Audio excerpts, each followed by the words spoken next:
xam nga Walid Ben Talal moo leen yebal Afrique Walid Ben Talal moo leen yebal Afrique am na ñoo xam ne ay magistrat lañ bi ñëwee ñu ngi tribunal bu Dakar di liggéey ak ay magistrat am na koo xam ne médecin la moom bopp wàllu bopp man dañ ma boole woon ak moom wàllu bopp nopp ak bët ak yëpp moom loolu ci lay liggéey imam da lay opéré nga réussir mu jël kaamelu alquran xoolal jàng quelque aaya bindal la ordonnance ubbi malet bi jox la ordonnance ni na la demal sa yoon def na fi 15 jours yàlla xam na ko allahu akbar magistrat yi nekk tribunal de Dakar di liggéey ay magistrat fii Sénégal maa leen invité de 2STV allahu akbar yaa ngi dégg macha allah ñoom ci loolu parce que maanaam 15 jours lañ fiy def dem seen yoon lépp c'est gratis ku ñu opéré xool opéré la maa ngi ciy waxtaan ak benn femme boo nekkoon Dantec ñoo doon assisté moo doon assisté man parce que def ma buy opéré damay taxaw soxna si mu ne ma ñii xëy na li ñu xam nañ ko waaye matériel yi ñuy liggéey ñun amuñu ko ndeysaan femme bi daal xam nga lu mu doon def waaw daggu coton di teg ci taabal ji kese moom la doon defal naar bi waaw daggu coton teg ci palaat bi daggu coton ma ne ko lii mu ne ma xam nañ li ñu xam mais matériel bi ñu am amuñu ko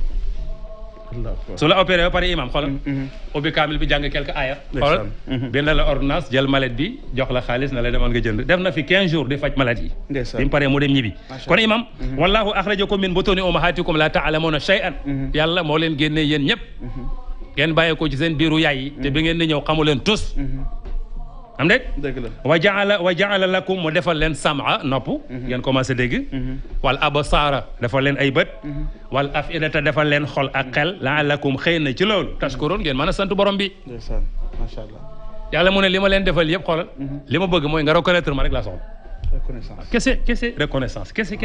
macha allah laa soxla imam mënoon taxaw fii aywa incha allah incha allah kon loolu mooy sotu naxle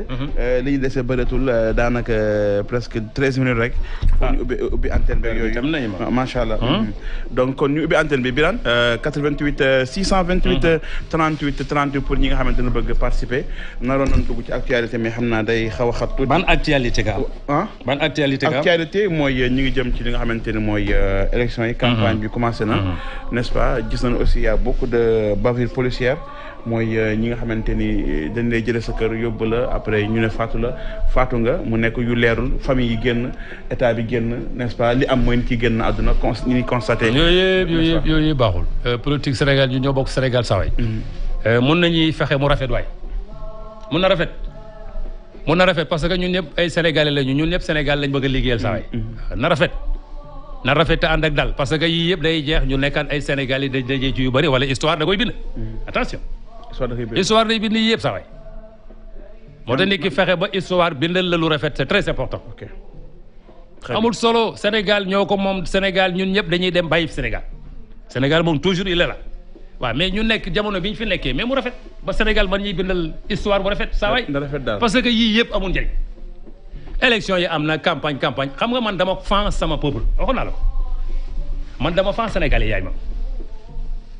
du ñu yuuxu ci mbedd yi ñu ngi suñ kër toog imam bu woote jotee dañuy civilisé sénégalais yi dañuy xëy sango ba set ndékki ba seen xol sedd xoolal ñu dugg dem woote ñëwaat seen kër toog sénégalais yi ñoom mais loolu maanaam loolu doy na nañu continuer ci loolu may jàppal bàyyil fii kii dem na kii réer na gis naa ko ñu naan dafa disparaître dafa réer gis naa papam ak yaayam ñu ngi wax ñu naan kii def naan dafa faatu kenn xamul lan la. te lënt boobu baaxul. lënt boobu yëf yi dafa war a leer. te yëpp mën nay leer mais am na yoo xam ne sëñ bi bu lëntee. mais dut day ñëw. te bu dut ñëwee mais baaxul. dëgg la waaw ma yaakaar ne ñun ñëpp war nañu mën a fexe mu rafet. ndax li ñu yitteel mooy Sénégal ak askan wi maa ngi doon wax li coalition bi askan wi waaw ku askan wi tax a jóg mais doo rey askan wi. doy na waar dama lay wax lu leer. dëgg la. kon yàlla nañu yàlla jàppale yaay maam jëlal sa kii incha allah Birane ñu xool premier auditeur bi di gërëm ba Oustaz Taib Socé incha allah allo asalaamaaleykum wa rahmatulah aleykum salaam waaw man Birame Pouye maa ngi lay nuyu di la ziar yaa Aba Bekere di la baalu àq di baalu àq Oustaz Taib Socé wal nañ la